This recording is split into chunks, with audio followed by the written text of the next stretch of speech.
Yes. I have a class after this. Do you want me to come back like later in the day? For what I exactly? emailed you about the physics, the problems, and you said I had to come see the answer for number 5. You can come back later. I'm on lunch from 12:30 to 1:30, so I'll be in my office. You can also email me pictures of your work if you'd rather do that. All right. As long as I can read them, I accept things over email. All right. Thank you. You're welcome. All right. Hello, everyone. Hope you're all doing well. How y'all feeling?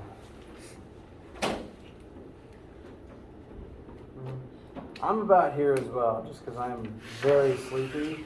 So if I seem groggier than usual, that's probably why. So I'll probably be taking more pauses from speaking than usual.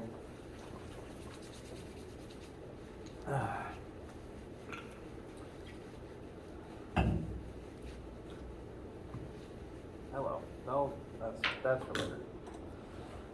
So, a couple minor things to note.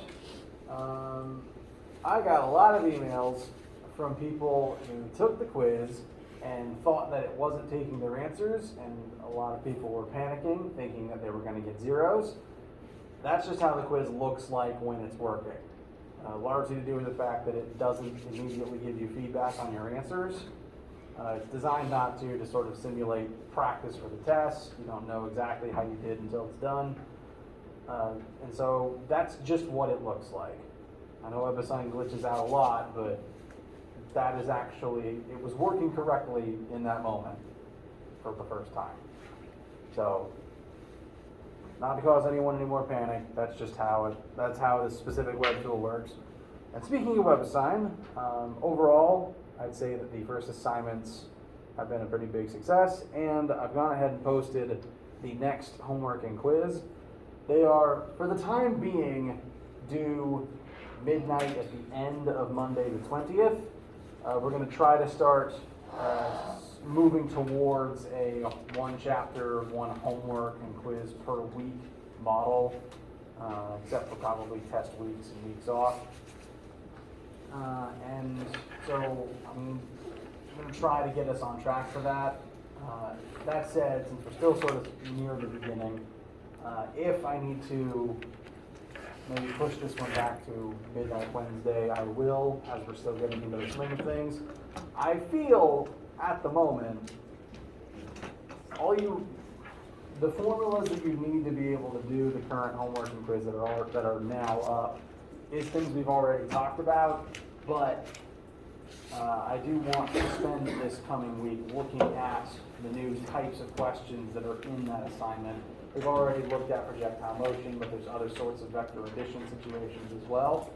And so we're going to spend today, Friday, and Monday looking at those new types of questions that will be in that homework. And if we need more time to look at it, then if we need more time such that it isn't reasonable to have it due on the 20th, I will move it to the 22nd. I will never push an assignment forwards. I will only ever move it back as a frame of reference.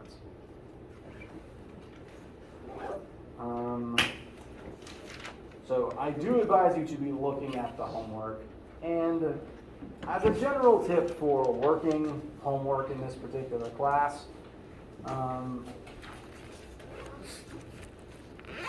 I give the homework out usually at the start of when we're learning it. And so by virtue of that, there's going to be questions on it that you can't do yet when you first open it. And that's okay. I recommend you still look at it as soon as it's up so that you know what types of questions are ahead and you know what sorts of things you should be paying attention for. But there's going to be some of them that you just can't do at the beginning, which is why it's due a week later at the end of the day as well. It's designed for you to work on slowly over the course of the week as you learn more and more things. And so when looking at the homework, if there's one you just can't do yet, don't even try it yet. It's okay to just read it, think about it, and move on. And then when you see what you need for it in class, hopefully you'll think, okay, that's what I apply to that question I couldn't do. That's at least my goal for how it'll work. I know you guys probably have your own different methodologies of how you should do the homework, and I also know a lot of people scramble to finish it up on the night that it's due, just because that's how life tends to end up being sometimes. And so I'll try to adapt with you guys as we move along if we determine something else will work better. But it's okay if you first open it and nothing makes sense yet. You're learning it. My goal is to make sure it makes sense before it's due. I've already been rambling a little bit. So today we're going to be looking at some types of questions that we'll be seeing over the next couple of weeks, eventually moving towards looking at Newton's laws and starting work on force, which is a big part of this introductory classical physics. Before we do all of that, and because I feel wrong if I don't begin with this, you guys have any questions, needs, concerns, etc. about anything at all before we continue today?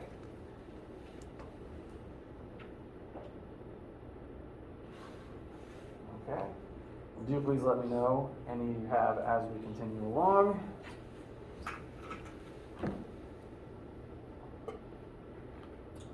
So, we've been looking at some cases of 2D motion.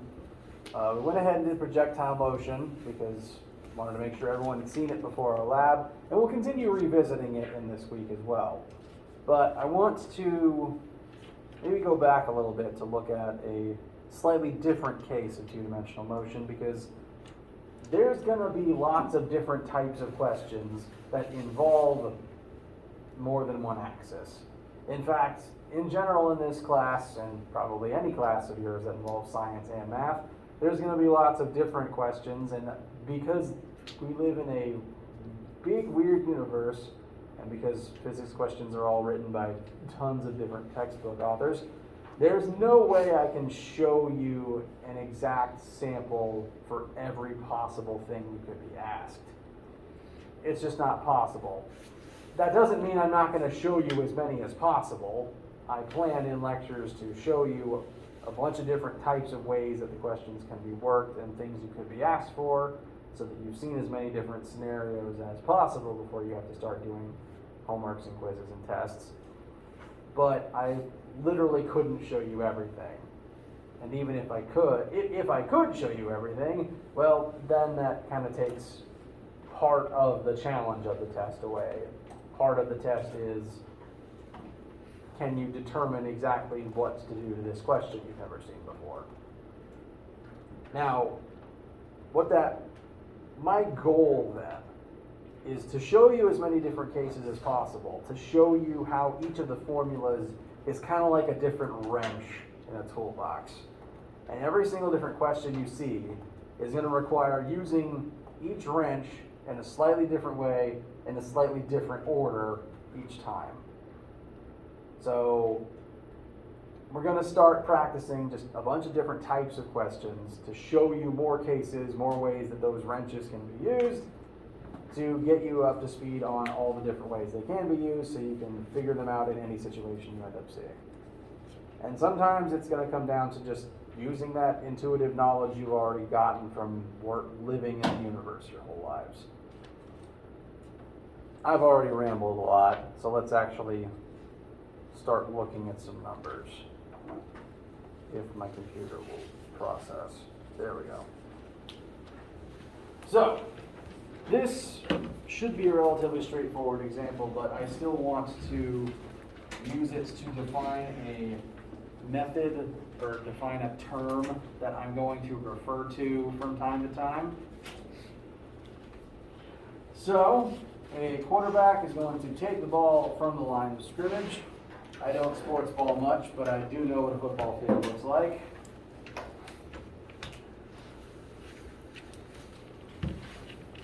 I'm going to put our starting point here in the center of this perpendicular line through the middle of the field. And the first thing the quarterback is going to do is grab the ball and run backwards for 10 yards. After that, the quarterback will run along the line of scrimmage for 15 yards, and then the ball will be thrown downfield 50 yards. We want to ultimately figure out the displacement between where the ball begins and where the ball ends. So, read question first, draw a picture if possible. Pictures are going to become increasingly more important the more visual our drawings are going to need to be. I do not recommend trying to keep all of the visual information in your head. So, we have our field, and when creating a picture, it is important to determine which directions are your positive directions. I'm usually going to default to using the typical coordinate system of horizontal right is positive x, therefore horizontal left is negative x, upward is positive y, downward is negative y. And since our first motion is described as running backwards for 10 yards, I'm going to interpret that as negative x. So I'm going to draw our first line like this. Any objections to that? Okay. Then run sideways parallel with the line of scrimmage for 15 yards. When it This is me stumbling over my words because I'm thirsty and sleepy. When I write questions, I'm going to try to be as specific as possible about every direction of every vector when it matters. But since the field is parallel throughout this line, it doesn't really matter if you draw your picture like this or if you were to draw it perpendicular this way. I'm going to keep it like this for now to default to using positive axes, but it won't matter if you mirror it if you wanted to. And then the last thing, ball is thrown 50 yards, there's a difference there, forwards in the positive x direction, and that is where it will stop. And what we ultimately want now is total displacement from start to finish.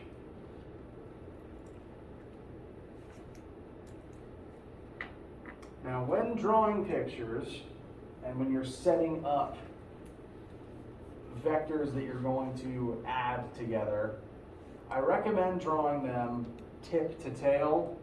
If you have not heard that term before, I use it to refer to the practice of drawing one vector, and then at the tip of that first vector, you start the tail of the next one. Draw that vector, and then at the tip of that one, draw the tail of the next one, and continue on until you've listed all of your vectors. This is a useful practice for vector addition questions, and it might not always look like it, but any situation where vectors are being combined together, if you're trying to find like the net displacement of a bunch of vectors chained after one another, those are what I would call vector addition questions. So I recommend drawing your pictures tip to tail to better visually represent the difference between start point and end point. And then our eventual goal, in terms of the math to do, is to literally add our vectors together.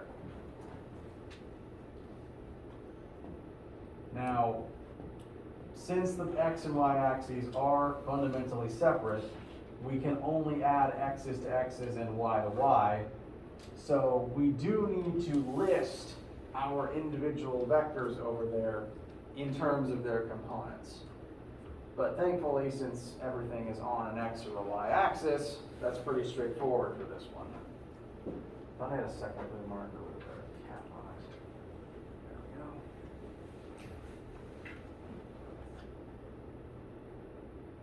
So, our first vector is 10 yards in the negative x direction.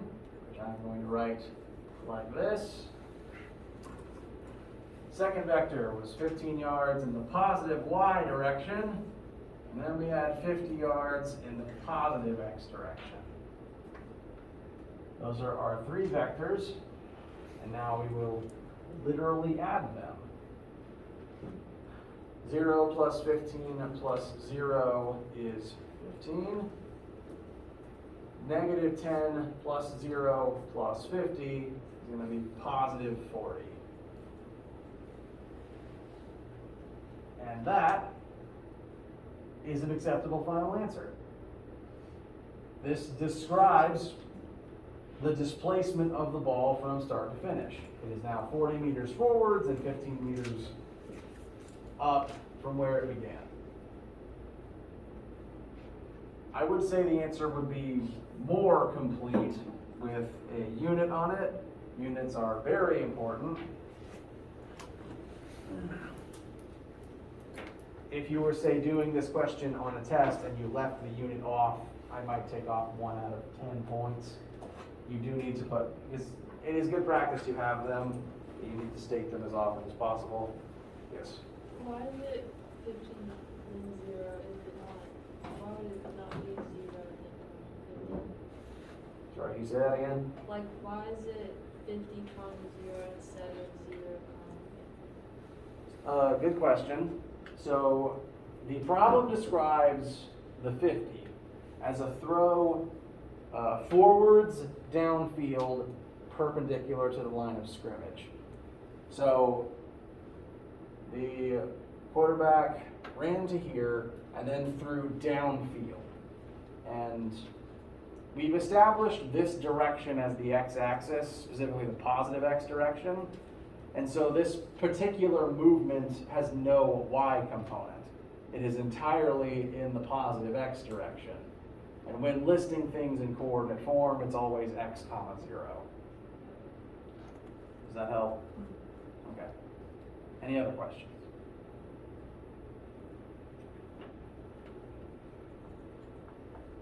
Okay.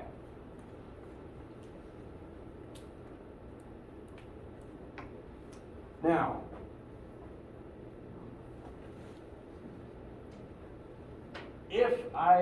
if either me or WebAssign was asking for just vector displacement from start to finish, this is an acceptable way to leave the answer, because this is a legal way to write vectors in terms of their x and y components. And so if, again, this was a test question, and all I asked you for is just the vector displacement from start to finish, you can leave your answer like this. But this specific question actually asks, what is the magnitude of the football's displacement? So there is at least one more step we need to take to have exactly what the question asks for. And it is important to check because WebAssign will be very specific in what it asks for, and we all know how persnickety it can be. So we have added our vectors. We now have our final vector answer, but in order to find the one number that represents the magnitude, we need to take this vector and redraw it as one complete arrow with x and y legs.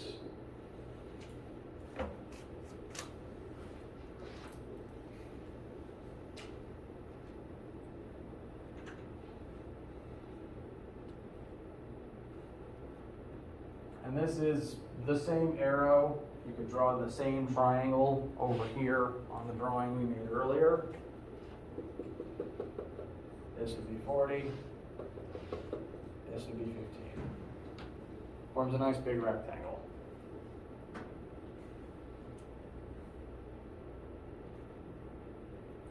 And so the number we want is just the hypotenuse, which is here drawn in purple, over there the blue line we just drew.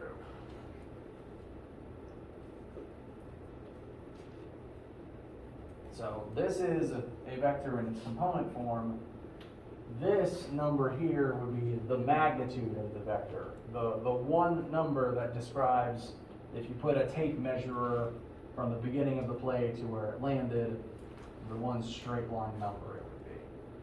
And this is a right triangle, so what do you guys think is the quickest method to find the number we're looking for? All right, I think a few people said Pythagorean theorem. Very good. So, a squared plus b squared equals c squared. The minor thing that I'm going to probably remind you of forever, hypotenuse always has to be c. A and b can be either x or y, doesn't matter. Hypotenuse has to be c. So that means c is what we're after here. A can be 40 squared, b can be 15 squared, equals c squared. And so then our final answer should be somewhere between 40, around 45, maybe pushing 50.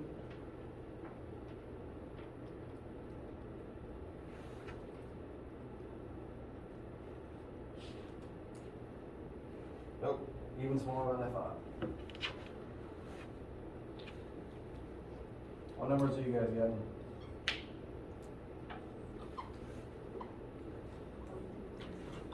Very good. Again, this is technically in yards. 42.72. Now,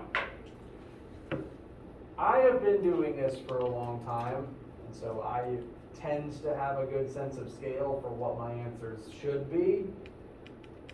As a minor tip to help you guys do the same thing, so that when you're doing your own work, you look at your answer and you think, did I do that right? Does that number make sense? The hypotenuse is always the longest side of the right triangle. And so this number being bigger than either of the two we put in makes sense, means you're going in the right direction. So this makes sense with our framework. That is then our final answer.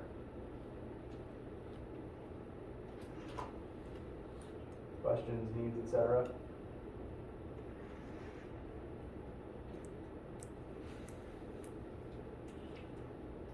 Okay.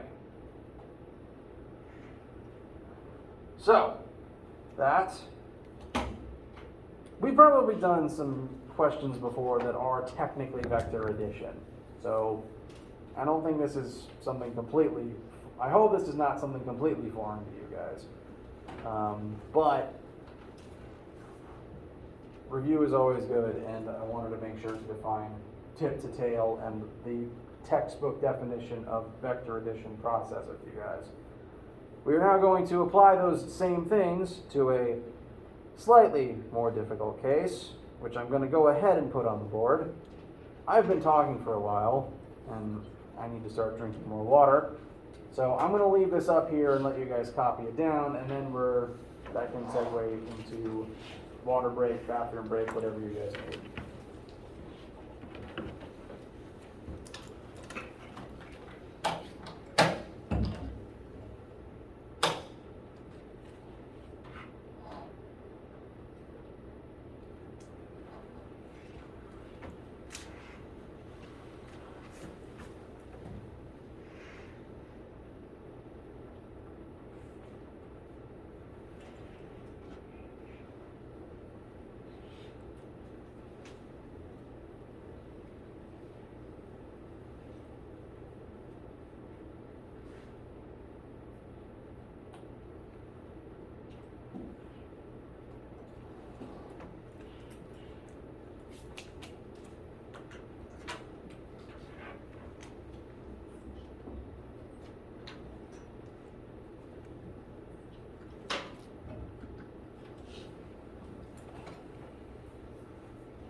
So, I've already put the vectors up here in tip to tail orientation.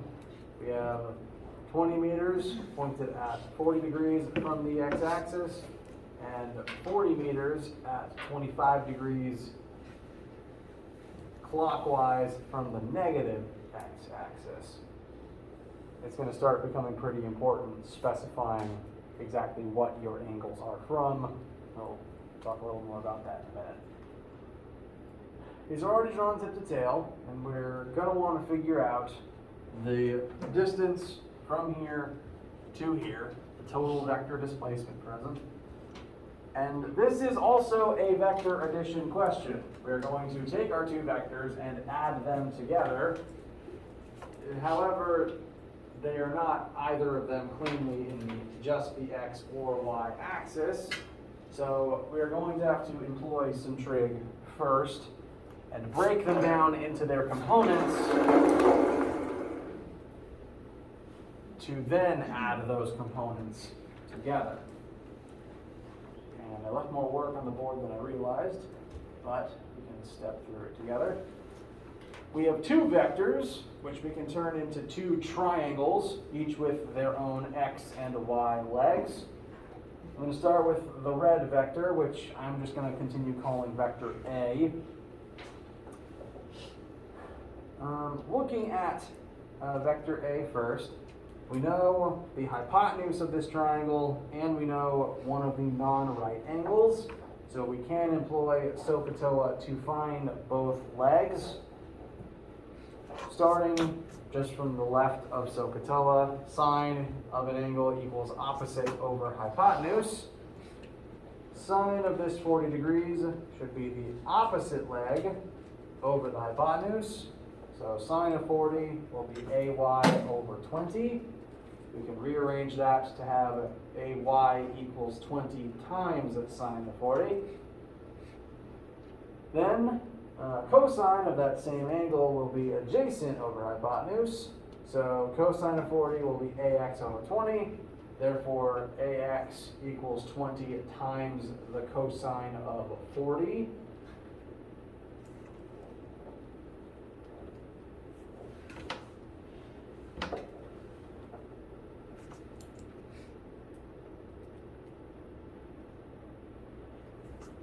And meanwhile, for the other triangle,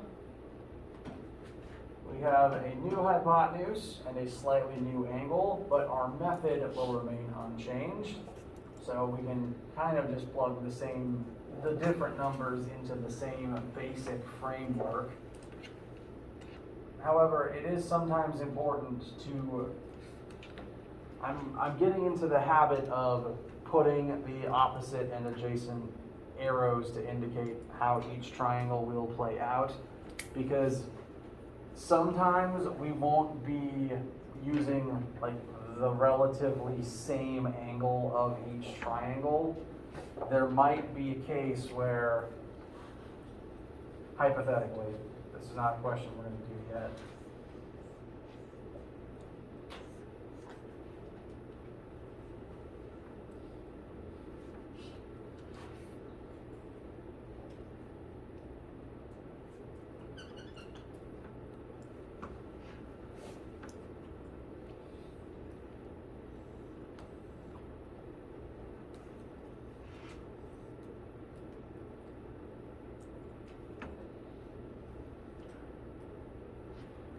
hypothetically, if we were given a situation like this, sine would actually tell us the x piece of this triangle, and cosine would tell us the y piece.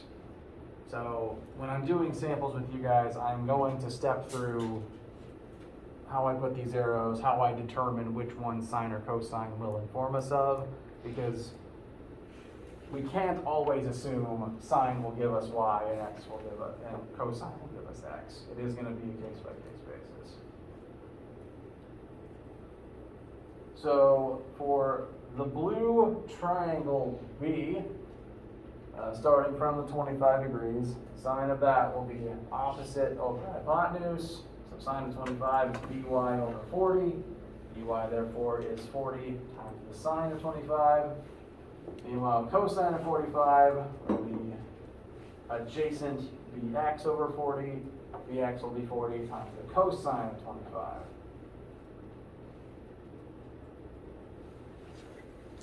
Now, does any of your math disagree with 15.3, comma 12.9 for the red triangle? Okay? So I'm going to go ahead and put those coordinates into our vector addition. Zoom tight.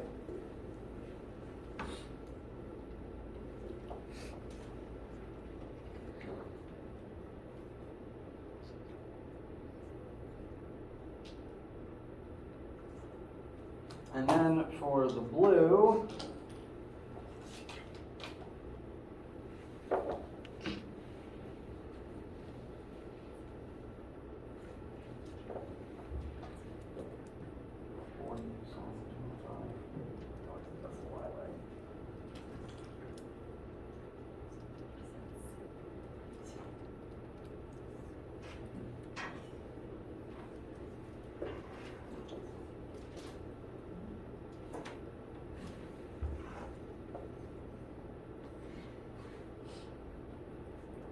does anyone disagree with 36.25, comma 16.90?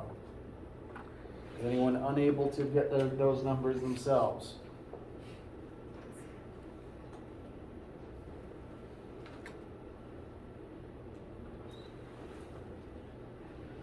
So,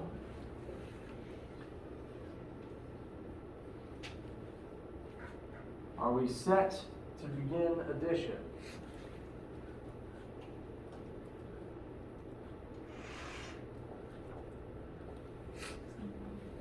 There is actually one hang-up we need to address first before we can actually add x's to x's and y's to y's. And this is one reason why drawing the picture is very important. Since we have this image to help us visualize the triangle, we can see that both y legs point up. Both of these vectors were solely scrolling in the positive y direction as we went. But the x legs of each one are working against one another. The x legs point in opposite directions.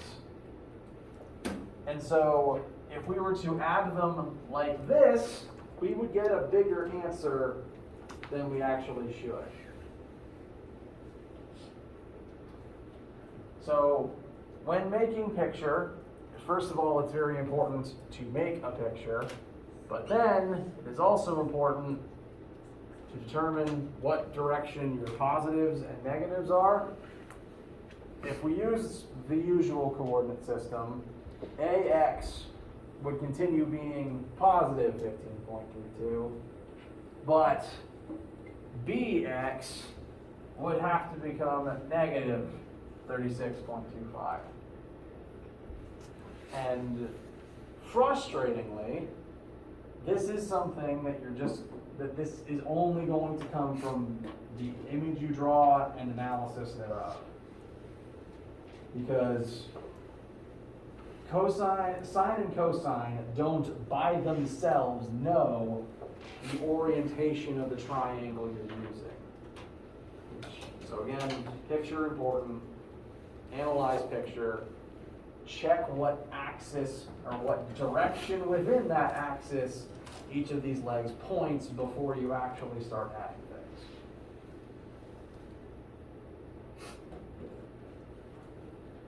But now that we've checked that, we are safe to simply begin adding like with like.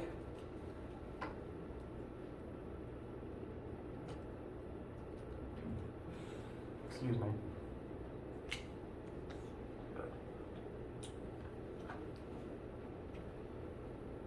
So 15.32 minus 36.25 is a negative 20.93.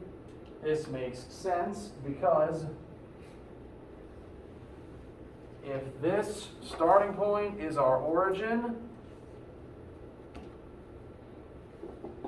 our endpoint is in quadrant 2. It should have a negative x leg.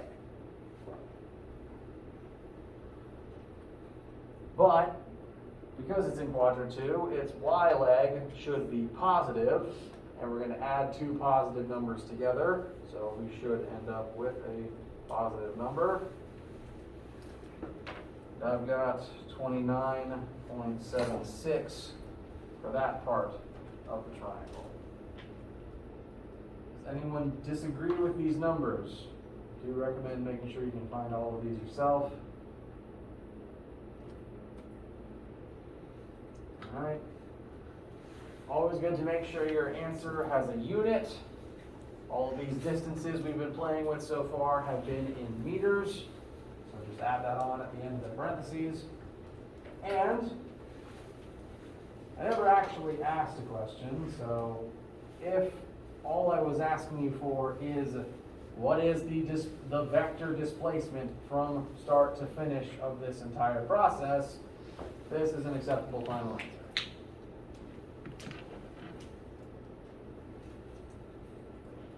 That said, WebAssign does often ask for magnitude and direction of vectors, so it will be worth practicing to do that very quickly. So let's say, well, we're going to take these coordinates and we're going to turn them into one magnitude and the direction that that new vector arrow, the final resultant arrow, will point. And so this is, again, the sum of our previous two. So the whole shape would look something like this.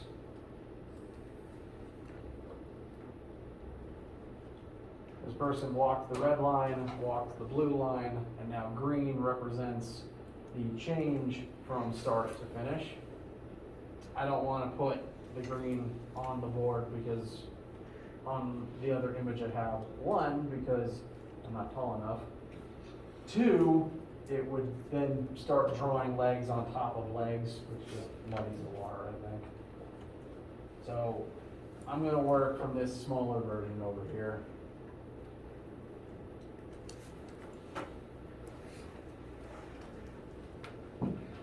So this one green line represents what we're actually after. A magnitude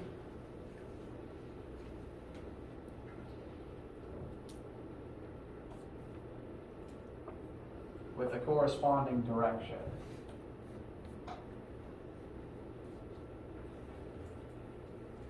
So we've created that line. I've shown how it can have its x and y legs. And thankfully, we know what those legs are. So that's what we solved for here. I'm realizing now this triangle is horribly out of scale because the y leg is supposed to be bigger than the x leg. My apologies. I am both not an artist and also apparently inattentive. So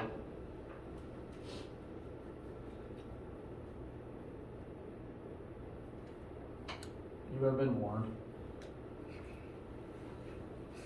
X leg, negative 20.93. Y leg, 29.76. I'm keeping the negative for a couple of reasons that I'll specify as we continue. And what we're ultimately after is both the hypotenuse of this triangle and one of the non-right angles. I'm labeling and specifically going to go after this one.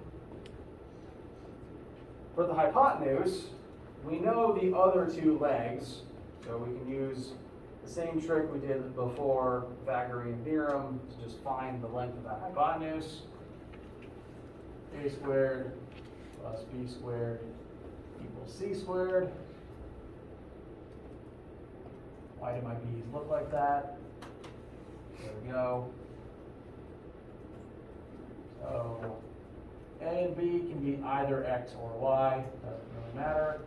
But fortunately, even if we continue plugging in our negative x leg, Since we're squaring it, that will stop mattering, and we'll get an answer that still makes sense.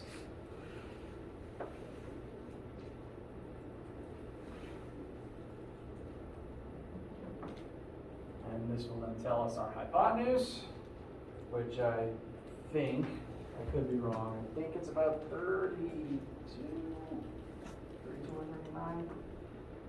Those are numbers in my head for some reason.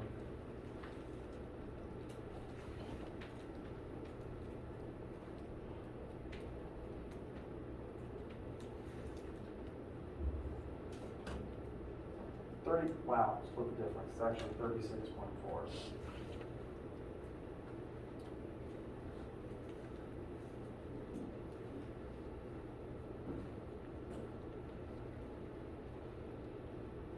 Does anyone's math disagree?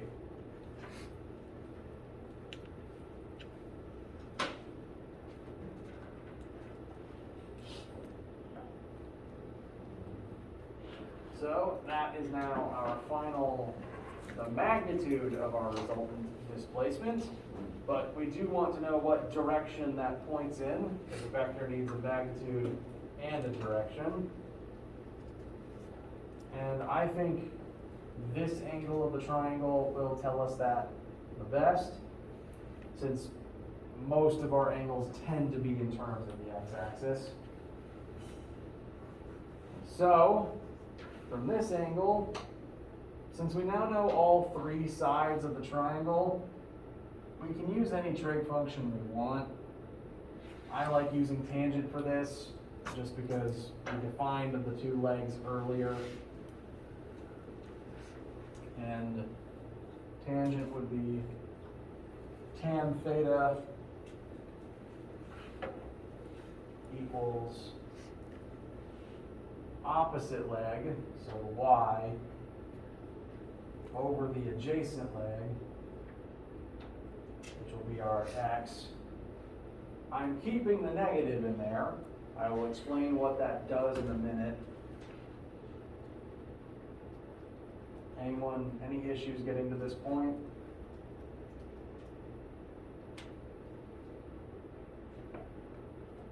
Okay.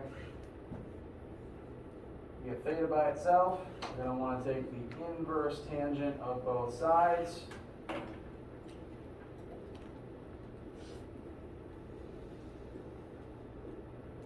And so what is that ultimately going to give us for our final direction?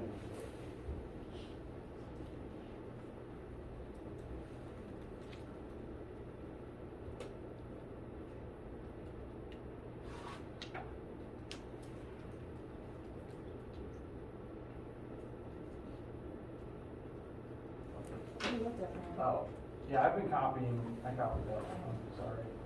It's actually 20.93.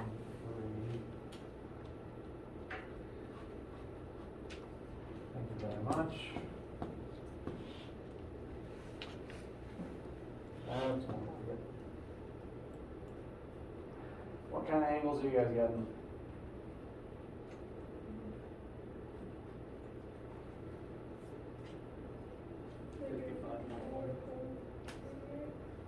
Alright. My ears don't work great, but it's sounding like everyone is within range of what I'm expecting. I've got negative 54.88. Anyone disagree by more than a couple degrees? Alright. This is an angle, so I'm going to put degrees symbol next to it. And the negative does make sense for this. The reason the negative is here is because we plugged a negative x leg in to the inverse tangent. And what that tells us is pretty much all of our math involving trig and unit circles assumes that a positive angle rotates counterclockwise. So, like with most unit circle setups, it's designed to go counterclockwise from the x-axis back to the x-axis. That means the negative number goes clockwise instead. And the way that I drew this picture, which is not the only way to draw it, but the way that I drew it this angle is clockwise from the negative x. So it being negative makes sense. But, and WebAssign will be picky about this, you usually need to define what axis your angle is from. If you don't define it, most people will assume it's from the positive x-axis. This is actually from the negative x-axis. If we were to put usual coordinate system here. And so if you were just writing this out for a human to interpret and grade, like myself, you would just need to specify from negative x. And that's it.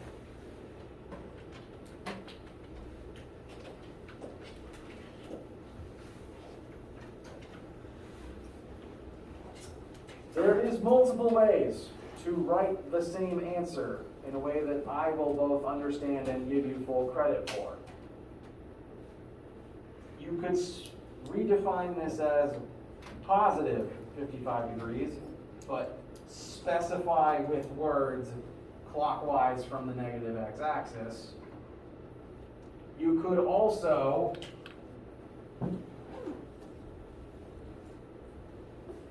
solve for the complementary angle from the positive x-axis instead. That would be 180 minus 55, about 125 degrees, I think. Writing that answer by itself would also be acceptable to me as a human reading it and interpreting it. So, however you draw it, for me, grading a test or a lab is legal as long as you define your answer in those terms.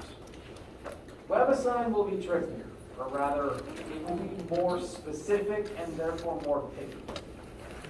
Usually, when you're inputting an answer into WebAssign, it will only ask you for the number, and it will have in text next to it degrees from some axis.